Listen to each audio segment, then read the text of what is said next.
Good morning and welcome to Crossfire this beautiful Friday in the city of Lagos. My name is Againe Shoma, and yes, this is Feedback Friday on Crossfire. Well, on Crossfire today, thankfully, our guest was able to join us early on the program. I am joined in the studio by Engineer Martin Onovo.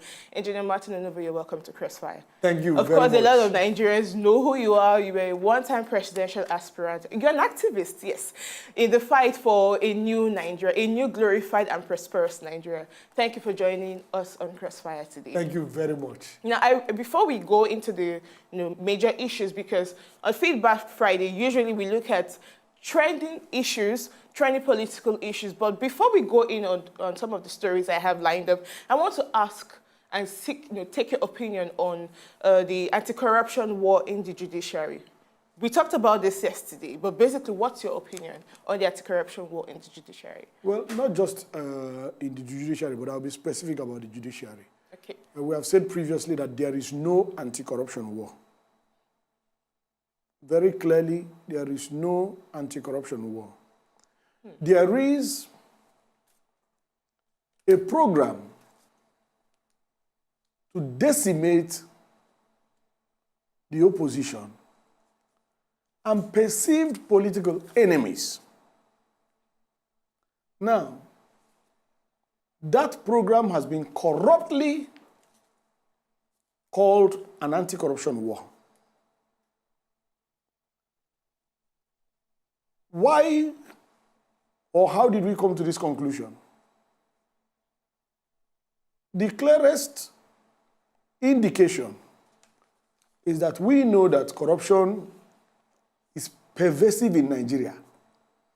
And corruption is the singular most important cause of underdevelopment in Nigeria. And there is a critical need to fight corruption. Unfortunately, the anti-corruption war has been corrupted. And what you have today is a program deliberately calculated to decimate the opposition. Corruption in Nigeria is not partisan. Corruption in Nigeria is very widespread. In the government, in educational institutions, in law enforcement, in the judiciary, corruption is very widespread. And from what we know about the biggest cases of corruption in Nigeria, APC people are more responsible for corruption in Nigeria than people in the opposition. I think I may have to ask you this question coming in here. Please. Now, you said that there is no anti-corruption There is war, none. and what we have is a deliberate attempt to decimate perceived political enemies and the opposition. Now, we've established on Crossfire that corruption is the reason why we have lost. In fact, we even had the kidnap of the beautiful young girls in the Chibok area.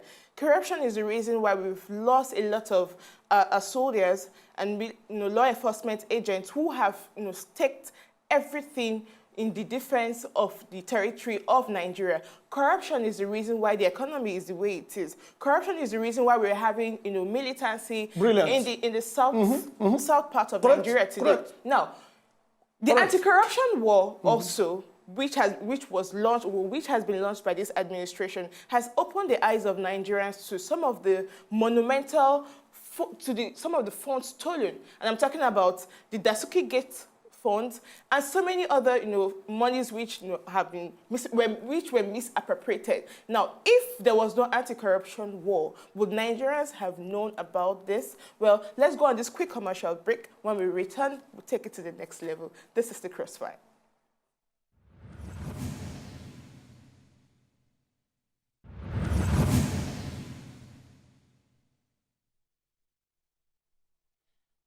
Welcome back, and this is the Crossfire with Ishama. I have Engineer Martin Onovo in the studio, and we have been talking about the anti-corruption war in the judiciary. Now, according to Engineer Martin Onovo, he is of the opinion that there is no anti-corruption war in Nigeria. What we have is a calculated attempt to decimate perceived political enemies and opposition.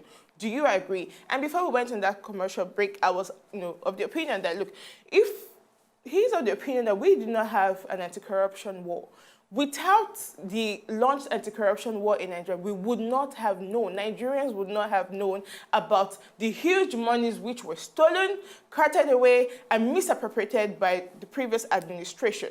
We need to know. Let me disagree with that last comment, because we knew about the power probe, over $16 billion. Okay. Before this government came to power. So don't start that story. But then the Justice Gate. No, let me give you, and many other gates, the arms gates, many other gates which were opened. No, what I mean is we knew that the level of corruption in Nigeria is intolerable. We knew that clearly. That was not in question, even before this government came in. And I just wanted to give some examples. Halliburton, we knew about Halliburton before this government came. We knew about Siemens before this government came. We're talking about, activities perpetrated by the immediate past administration. I'm coming. That will be pretending like we were puritanical and honest before the immediate past administration. I want to tell you that corruption is a serious offense in Nigeria that should not be treated with political bias. Because listening to yourself, you have been very clear about the damage corruption has done to Nigeria. Because corruption has done the kind of damage that you itemized. That is why you must fight it objectively, not using politics to color everything you do. When you say when you say fight objectively, are you talking about using the process of law? Because now we've been able to identify that even the legal process in Nigeria is faulty, and you cannot build. The legal process is faulty? You cannot build on nothing and expect it to stand. That's a legal maxim in law. Now, that's why a lot of lawyers, and in fact, members of the judiciary are happy that the anti-corruption war has been focused on the judiciary to, first of all, sanitize. Because as priests in the temple of justice, a lot of people demand and expect that the judiciary should be first, should be above and beyond, even better than the legislative and the executive. So when you say there is no anti-corruption war, a lot of people are asking now, okay, but look at some of these testimonies, look at some of the statements that have been made by some members of the judiciary which were quizzed by the DSS. A lot of them have been making shocking statements. Now, isn't this one of the most important ways to sanitize the Nigerian system? You see, what you're describing is a Nollywood movie. Really? That's what you're describing. It's a Nollywood movie. If you want to fight corruption, you have to be clear about your objectives.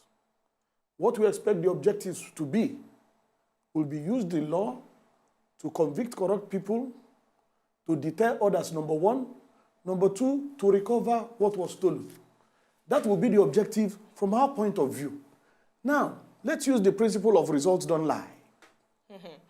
You have been fighting corruption for 17 months or more. What are the results? We saw the recovery during the anniversary of this government, the first year anniversary. And the total recovery was less than $500 million. Now, we have not been told the cost of the fight, which I suspect is much more than that, less than $500 million, 100 and something billion. Less than $500 million. That's what you recovered. Wasting national resources. Excuse me, let me make this point, please. Okay. Please. That is what you recovered, wasting national resources for over 17 months. Now, according to the United Nations Office on Drug and Crimes, 400 billion over, that's the word they used, over $400 billion has been looted from Nigeria. Now, if over $400 billion have been looted from Nigeria since independence, and you cannot recover even $1 billion after half of your tenure, when will you recover? Are you indirectly saying that the government should not fight corruption in Nigeria? No, I'm saying that the government... Because the funds are little compared to what has been stolen out? No. You need to listen. What's your opinion about... You asked the question. Can I answer? What's your opinion also on the modus operandi of the DSS? Okay. Do you think they went by the rule of law? Because a lot of people... the nation has been divided. Can I finish this before the DSS? Yeah, no, please? You can answer it together. Okay. The first thing is that I said clearly that Nigeria needs to fight corruption.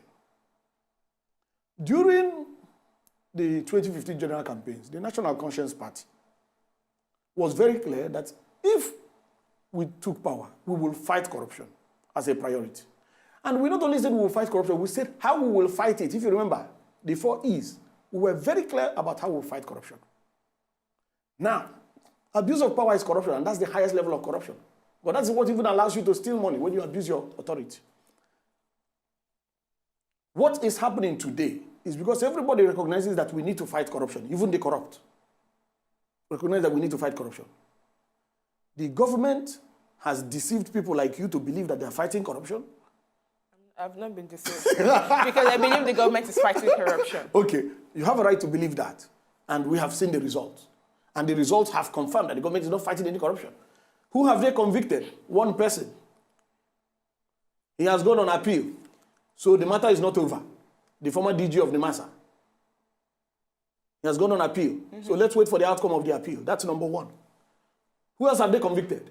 Number two, how much have they recovered? Less than $500 million?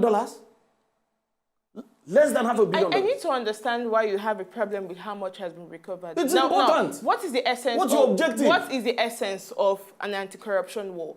Number one, to deter people after that. Look, good. Corruption is wrong and it must be repudiated. Okay, who have you deterred now? That is on one angle. On the Who have you other deterred angle, now? it is to recover. Now, we know there are a lot of legal loopholes, a lot of legal lacunas in recovering some of these funds because most times some of these funds have been stashed in offshore accounts, one. Secondly, some of these funds also, some of these money stolen were also used in purchasing assets. Now, we know what it is when you've purchased an asset. You have to either sell off that asset for you to be able to get the value of the cash to pump back either into the economy. But I asked you a question now on the modus operandi of the DSS. Do you think the DSS went about it in the right way? Please, let's deal with one and go to the next. I need you to answer that question, Mr. Martin. I'll answer, but you're not allowing me to answer the first question. Let me answer the DSS if you're so interested in the DSS. First thing is that you must know what the DSS is and what the DSS is not. The DSS is a domestic security intelligence service. That is what they are. Okay. The DSS is not primarily an anti-corruption organization. That's number one. Number two, DSS is not primarily a law enforcement organization. Listen to my words. Domestic. You know, we have NIA. NIA is international. Intelligence for Nigeria. DSS is domestic, local. Security, intelligence, that is the primary responsibility of DSS. And let me give you an example of where the DSS performed this responsibility. Earlier in the life of Boko Haram, when, what's his name, Mohammed Yusuf was arrested, you know it was the DSS that went on the ground and was able to pick him up and then hand him over to the police. That is what DSS should be doing. Okay, but in this situation... I just gave you an example. No, because we need to quickly go on this commercial break. Okay. Maybe when we return, we'll continue from there. We will be right back.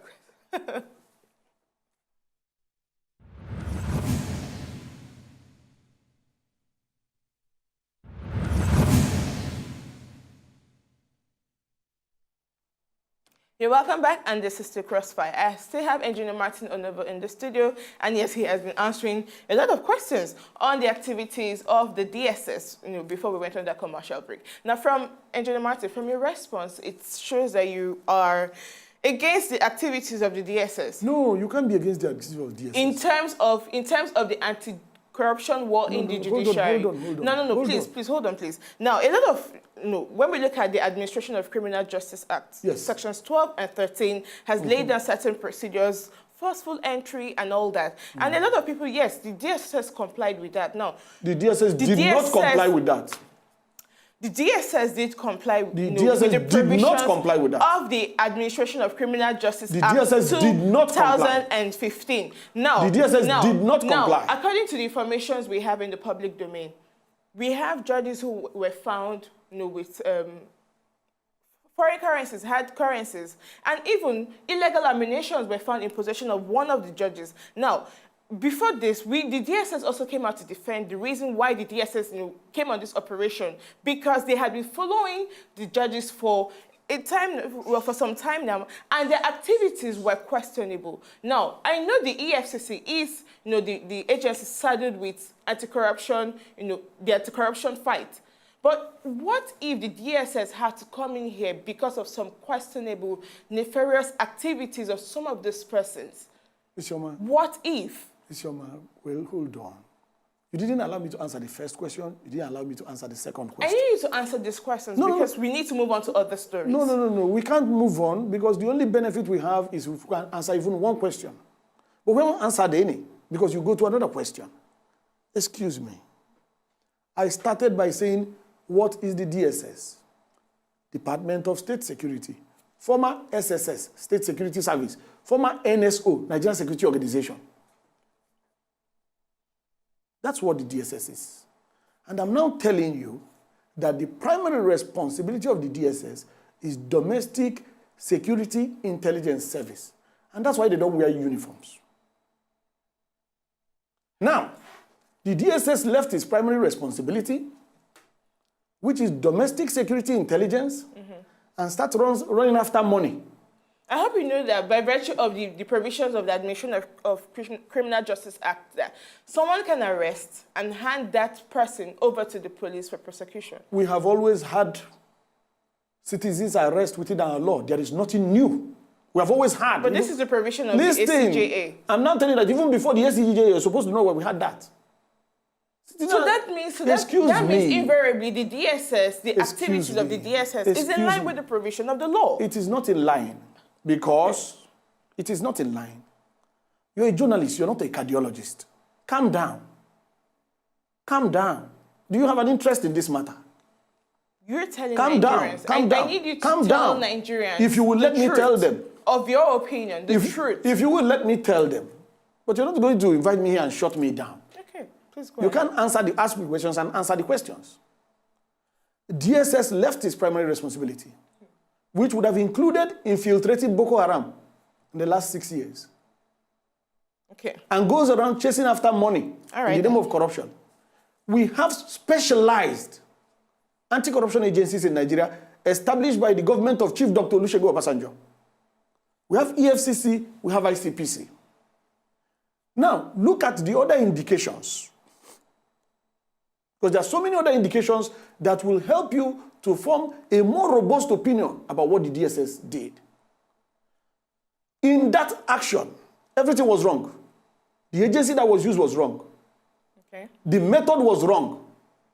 Okay. The timing was very unprofessional. When you said the timing was unprofessional, was yes. wrong. Okay. We have the provisions of the Administration of Criminal Justice yes. Act. And it's clearly stated. And you know, a lot of Nigerians also believe that, look, the ACJA, which not only guides the legal process, also guides security agencies. So when you say the process was wrong, that's your opinion. You think the process was wrong, the timing was wrong. But the law, the statutory law, says it's okay, it permitted, it even listed all this out. So I need to understand, rule of law versus public opinion, what people think, which should count. Rule of law, but not rule of law as misrepresented by Isioma. Okay. As misrepresented by me. Yes, because the NBA has spoken. Okay. The NBA has spoken. You should take note of that. The NJC has spoken. The NJC is the highest legal authority in the country. Well, hold on. Today, this is the problem. The NBA has said that all such judges should step aside. Now, I need to understand, this is the problem. If the NBA is not in support of the anti-corruption war, then that means they won't be saying now that the judges should step aside. Excuse me. That's why I said as misrepresented by Isioma. Okay. We can get a text of the media presentation by the NBA. They said clearly it was an attempt to intimidate the judiciary. That's very clear. All right then. Now, so if your own interpretation is superior to NBA's interpretation and understanding, this was done with all the leading senior advocates of Nigeria. This was done with all the past presidents of NBA. And you sit in this studio and have a superior understanding of the law? And a lot of lawyers, members of the judiciary, persons like Professor Issei Sagi and many other beautiful lawyers are in support of the anti-corruption war. No. Anyways, we have gotten your opinion on that. Now let's quickly move on to another story. Now the Senate has passed a bill to establish the Northeast Development Commission. Now, what's your opinion on this story? Now, a lot of Nigerians... Please, there are too many misrepresentations I need to correct. Okay. Please. I'll give you time to quickly correct that notion. The method is wrong. when the law talks about reasonable force, reasonable force to arrest a kidnapper or to arrest a Boko Haram terrorist is not reasonable force to arrest a judge. Okay, then. And if you had so much force in this country, too many communities in the Northeast are claiming that they have been left at the mercy of terrorists. If you have enough force, that's where you need to use it. You go to a judge's house with 45 armed men. For what? Masked? Without uniforms? So if I come to your door now and knock and say, open, I'm DSS. Do you know if I'm an armed robber? You just quickly open the door because I said I'm DSS. DSS has no uniform.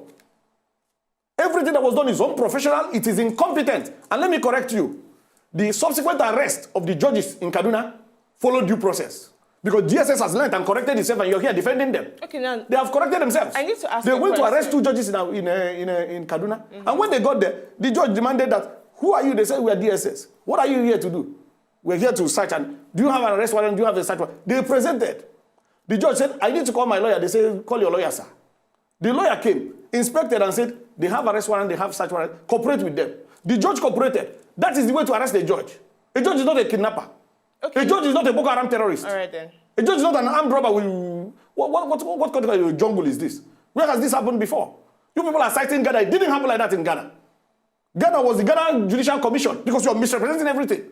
Let's deal with the facts the way they are and stop misleading our people. Let me ask Nigeria is not a jungle, and we cannot be behaving like animals. Let me ask you this question now. I know you once contested for the office of the presidency in Nigeria. Now, if you were the president, what would you have done differently? Thank you. Hold on, I'm not done with my question. What would you have done differently in terms of recovering stolen funds? Now, because clearly, I mean, a lot of Nigerians are still wondering what's your stand on recovering already looted funds. Are you for it or are you anti it? And if yes, what would you have done differently? See, let us know. Misrepresentation again. A lot of Nigerians are worried if I am for anti-corruption. I said it here 20 times. Recovering already looted funds. You must recover them. Question. So what would you have done? You won't recover them with jungle tactics. Since you do not believe the government is going about it the right way, what would you have done differently? For which case? For the case of the judges. Very simple. Across board. Very simple. We know the biggest scams in the country. I would have targeted the biggest scams. The Senate president just talked about 5 trillion in oil subsidy. Whether it's 5 trillion or 1 trillion is significant. I won't dissipate national resources, waste national resources, chasing political opponents and perceived personal enemies. I will not do that. What we would have done is bring the biggest scams, all of them, investigate them thoroughly, do a primary screening to determine which ones have a higher chance of success. Not Nollywood drama. So I'm coming. That means, are you saying now that you will go after some of these cases based on the funds, based on how huge the funds are? Oh, definitely. So you will leave the smaller ones. For example, the issue about the Desuki Gate, which had to do with security and which also aided, the growth of the Boko Haram insurgents and all that. Are you saying now, if compared to, say, the Halliburton scam and the Siemens scam and the power scam and all of that, that means the security scam will have to wait for the big ones to be concluded first? Indirectly? As long as the issue is anti-corruption, not national security. Don't confuse issues. Anti-corruption. We would have identified the biggest scams, screened them for which one we have much more evidence and a higher chance of success. I would have moved in and recovered 100 times what this government has recovered. This government cannot recover ordinarily $1 billion out of 400. Do that in percentage. They have scored less than 1% in percentage. We would have recovered 100 times this trivial amount. They have spent more recovering this trivial. They're wasting national resources. You have to use your intellect. You have to be efficient. You don't have to be wasteful. You don't have to celebrate mediocrity. What we would have done, identify the biggest scams, screen all of them. The ones of highest success, we target those ones and recover significant resources and then get people convicted. Former governors have been convicted before this government came to power, if you are not aware. Former Edo State governor was convicted. And you think that conviction Hold was on. fair to the Nigerian people? He was convicted. Was the Today- conviction fair to the Nigerian people? Today he's an ex-convict. After 18 months of doing nothing, destroying the economy, destroying national security, you are recovering less than $500 million.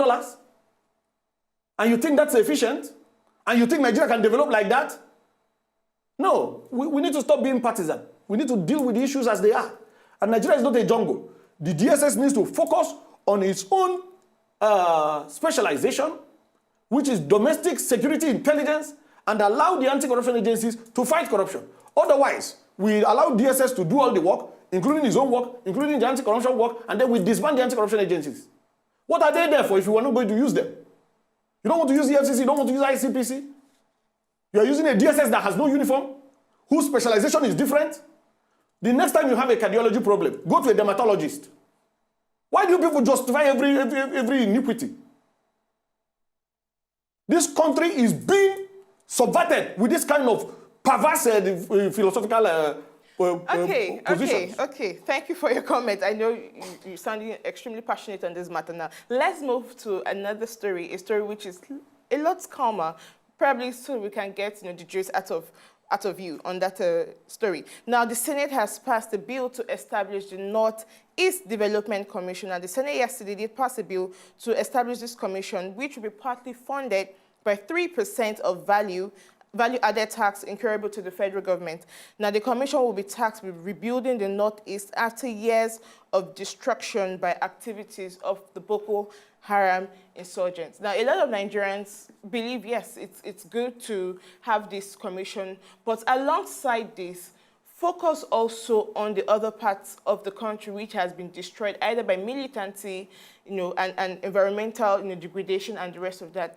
But do you think the government is going about this the right way? Do you think it's time to establish, this commission to rebuild the Northeast, knowing fully well that terrorism has not been fully decimated in that region? Do you think this is wisdom for now? Well, I won't agree with what the Senate has done, not because there's anything wrong with it, but the way it has been done. Do we need to intervene in the Northeast as a country? Yes. Do you need a Northeast Development Commission to intervene? I don't think so.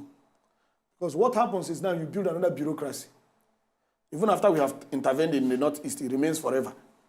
And that becomes part of the cost of running government, also boosting our recurrent expenditure. So I must not be misunderstood. Okay. We need to intervene in the Northeast. And I agree with you that maybe this is not the right time. Because this very week, another community in the Northeast has been burnt by Boko Haram.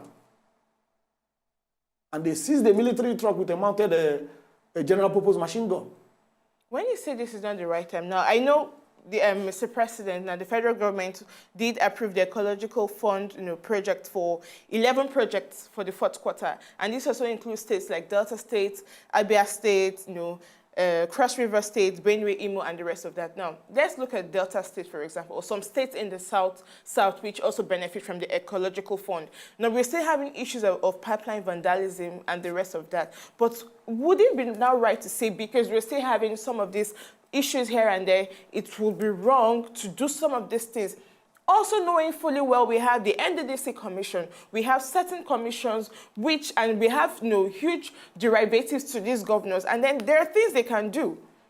So, I need to juxtapose this with your position on the Northeast. No. It's not the same scenario, because you don't wish that Boko Haram remains forever. You don't wish that. Nobody wishes that. Nobody wishes that. So what we're saying is the chronology. Okay. We're saying we need to restore security first because like the Gunzu Bridge, I'm not sure I'm pronouncing it correctly, that was destroyed. If we rush and rebuild it right now, and next week is destroyed, have we not wasted those funds? Yeah. So that's what we're saying. We're saying that maybe we can delay a little bit. Do we need to raise funds for it? Oh, definitely. Okay. Is VAT an option? Definitely. 3% of VAT or 2% of VAT or 4% of VAT. Now, is that an option? Definitely. So we need to raise money. We need to rebuild the Northeast. It's a war zone. A lot of destruction has taken place. A lot of the infrastructure has been degraded. So we need to do it. When is the right time? I think it is when we have secured and dominated the environment. Okay, thank you. Secured and dominated the environment. Now, if you want to contribute on the program, please feel free to start calling us on the number scrolling across your screen. Well, we have Chris from Ikorodu. Good morning, Chris. Yeah, good morning, Chuma. Welcome, and thank you for calling in. Good morning, my honorable. Good morning, Chris. Morning. Please, you know the time you came last time on this station, I told you my Mr. President has scored 1%, and you told me to explain. Look, this is where wisdom came in. You see, when you are leading people, when you are a leader, you lead with wisdom. Look at, you are fighting corruption. The amount you are losing is more than what you gain. Well, what type of corruption are you fighting? Anyone will say, I'm in support of what you are saying. Okay, now, look at the whole system. Look at the amount, the damage we have, the militant has caused us in the Niger Delta, just because we are not using wisdom. This is what I said last time. Yaradua came, he used wisdom to settle this case. And he realized something. He gained out of it before he died. Look at all the corruption, the aspect of the judges and the DSS. Look, my advice, I just want to cut it short. My advice, Chairman should help me to tell Right Honorable, according to what he called himself, Right Honorable Achibikemi Amechi, to simply resign. To simply resign. These are judges that are mentioning his name. There are not many people on the street. If you said you are a right honorable, except you are a right honorable without honesty. Okay, Chris. Thank you so much for your contributions, Chris. Now, Chris said something which maybe you agree, I do not know, but he said that look at the scenario ongoing in the South-South, that the government is not going about it the right way. Now, as a seasoned petroleum engineer, how else do you think the government should have gone about the pipeline vandalism issues? You see, when you have a serious problem, you have to attack that problem from all fronts. All fronts. Yaradua had a solution. A brilliant solution, like Chris said. Amnesty? Oh, yes. What were the options? We, 6 months ago, supported exchange for Chibok girls, for example. That was not our initial position. I recall there was a time you were on CROSSFIRE. I remember your position. You clearly spoke against amnesty and spoke more in favor of restructuring as a way of curbing it, not bringing back amnesty. You must be confusing me with some other persons. Trust me, I don't. No, you must be. Let me give you the right answer. On this platform, I had said that Yaradua, just like Chris said, did 2 critical things. When Yaradua came, the corruption in the power sector had created so much confusion in the power sector, jeopardizing national development. Yaradua sorted it out with wisdom, very cleverly. Okay, while we are dealing with the corruption issue, can we still pursue the power objective? That is a strategic leader. And he did that, and that is why you got the 4,500 you got in 2015. It was that Yaradua move. He said, while we're dealing with the corruption issue, let us not forget the national development issue of getting power. Before him, we were at 3,000. Okay. So that's one. He came. He saw the Niger Delta problem. He went to the root. There has been injustice against. Can I quickly hold you, please? Let's take Yusuf from Lekki so we don't lose Yusuf. Good morning, Yusuf, and welcome to CROSSFIRE. Yusuf. Good morning. Good morning. Please go ahead and make your contributions. Okay. Good morning, Engineer Onovo. Good morning, Yusuf. Yeah, good morning. Yeah. So, Engineer, what I want to say that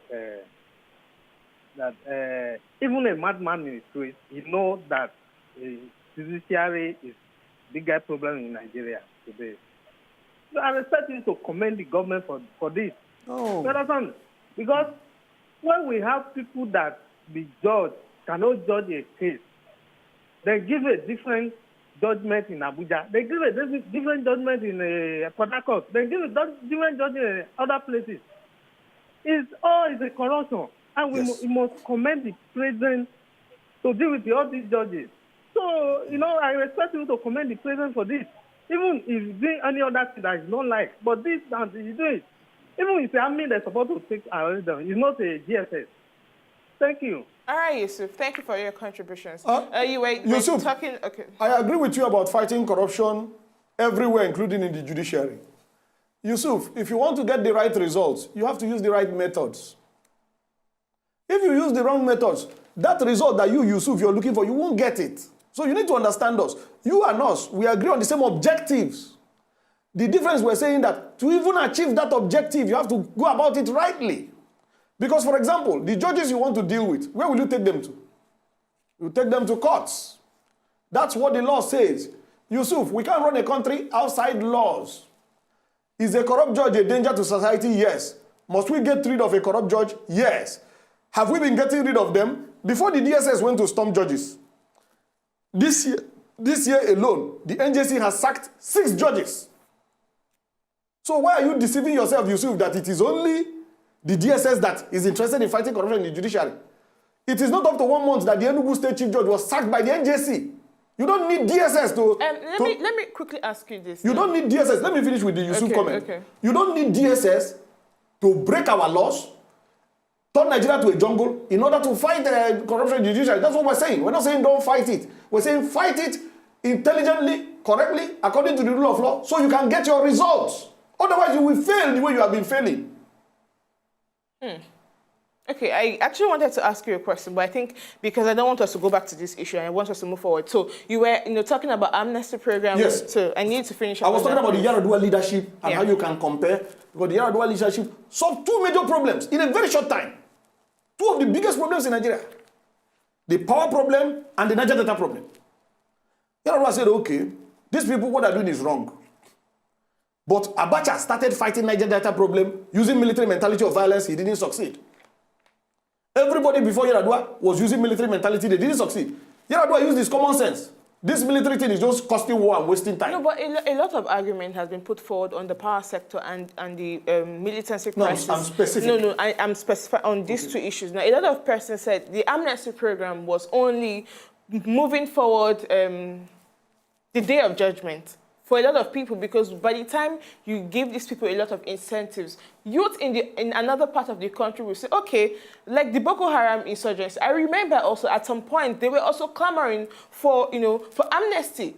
So a lot of persons faulted, the argument on amnesty. And look at the power sector also. There has been a lot of revelations that the reason why... Let's deal with the amnesty. Hold on, please. Hold on, please. A lot of people also there have been revelations by even people within the power sector that the reason why the Nigerian power sector is the way it is today, because some individuals, some very powerful individuals, have forced the power sector not to work. Why? Because they own huge companies which are responsible for importing, importing generators and generating sets. Please stop saying such solar comical. power and all. No. So I need you to address this issue because when you look at the Nigerian environment, what do you see? A lot of imported products, substandard products. I am not forcing. I am not forcing. Those opinions are wrong, clearly wrong. They are wrong. Ask me the questions, or you ask and answer. When you say they are wrong, that's their own opinion. Hold on. So it's something we should also consider in finding a permanent solution. You can't have opinion about facts. Facts are sacred. You can't have opinion about facts. Now, let us finish with the Niger Delta problem. With 10 billion a year, Naira, Yaradua was safeguarding peace and increasing national revenue by $10 billion. With amnesty. Hold on. And under amnesty, there were still pockets of pipeline vandalism. She won't let somebody say anything. No. Under amnesty, there were still pockets of pipeline vandalism. Do you recall? You're misrepresenting everything.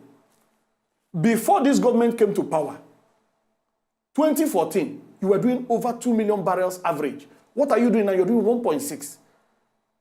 Will there ever be perfection? We're talking about the degree of damage. Please, you keep trivializing serious national issues. I mean, from a partisan perspective. No. Really? No. I'm the politician here. I should be partisan. That's an indictment. You are the professional. You should be professional. That's an indictment. But you're being more partisan than even a politician. That's an indictment. I'm asking you questions, and No, I need you to let me answer the question. I need you to respond on those Don't questions. give me the answers. Respond on the questions. Do not give me the answers. I was talking about Yaradua solving 2 major national problems in less than 2 years. And I've given you the indices. If you don't like the answer, that's your business. Yaradua got the electric power supply national objective back on track after we had the confusion of the power probe of $16 billion. He came in, he met it, he addressed the issue. Today, we reached 4,500 in 2015. When he came, it was 3,000. That is leadership. You deliver results, you solve problems. You don't find excuses. Okay. Well, we need to quickly go on this commercial break. And when we return, I need you to still call in and let us know your opinion on some of these issues. How was it? Do you think the amnesty program itself helped solve the problem, or you think it contributed to the problem? Call in and let us know your thoughts. We'll be right back from this commercial break.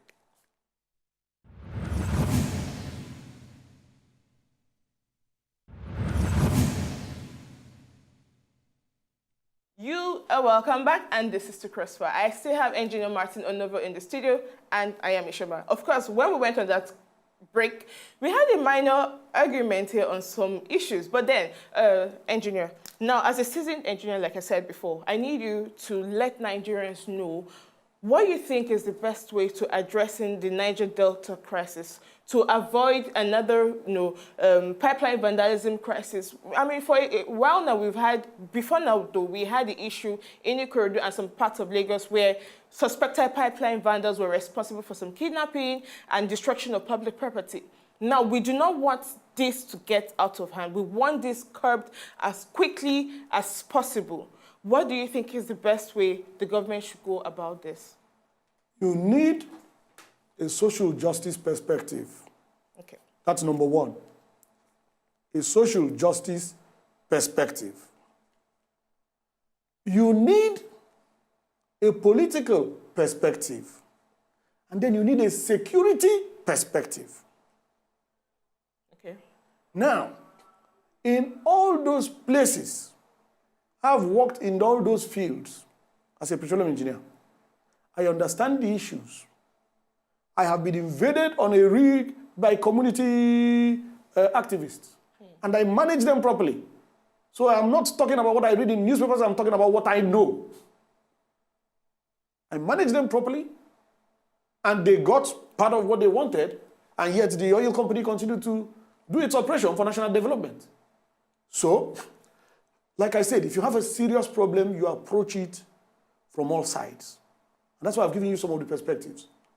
If you admit that it is social injustice to take mineral out of my environment, pollute the environment, deprive me of my source of livelihood, which is fishing, then, like you say in law, ubi jus, ubi remedium. Yeah.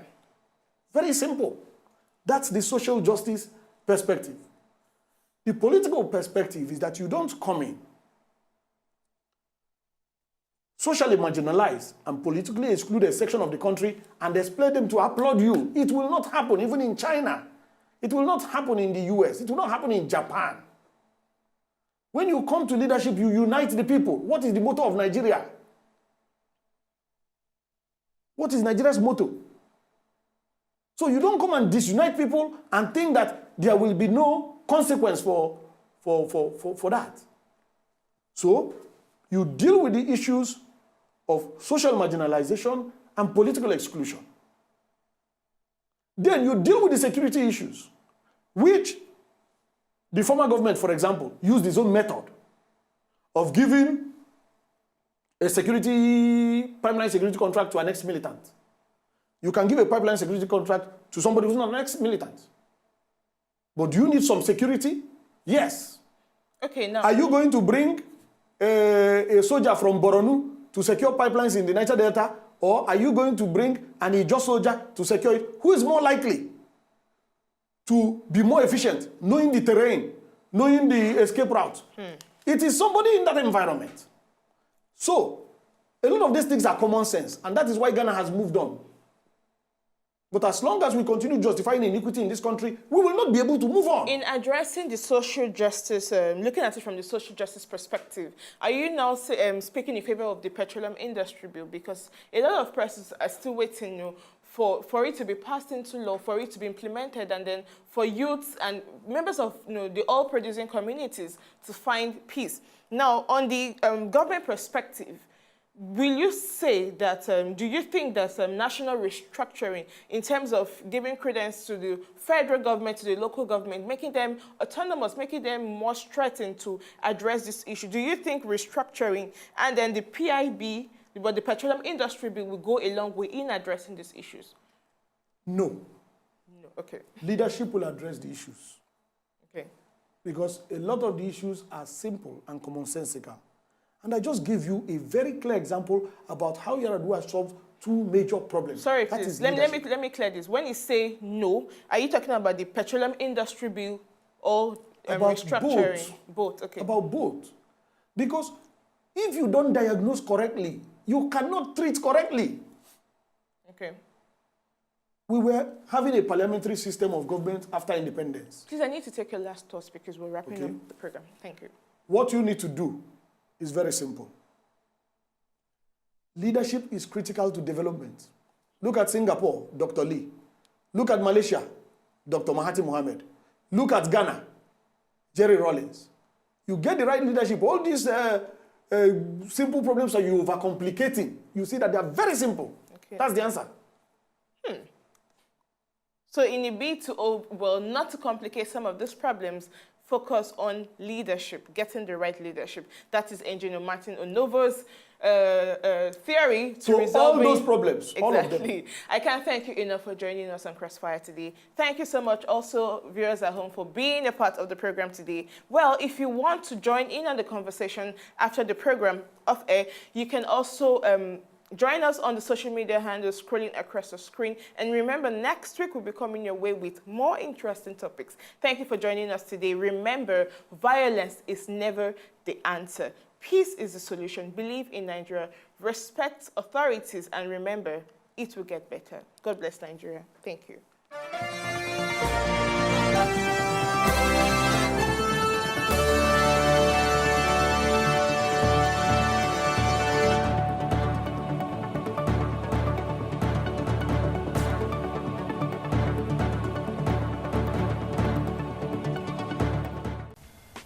To enjoy more of these our Ogbonge videos when you just watch, press this button to subscribe on top of our YouTube page.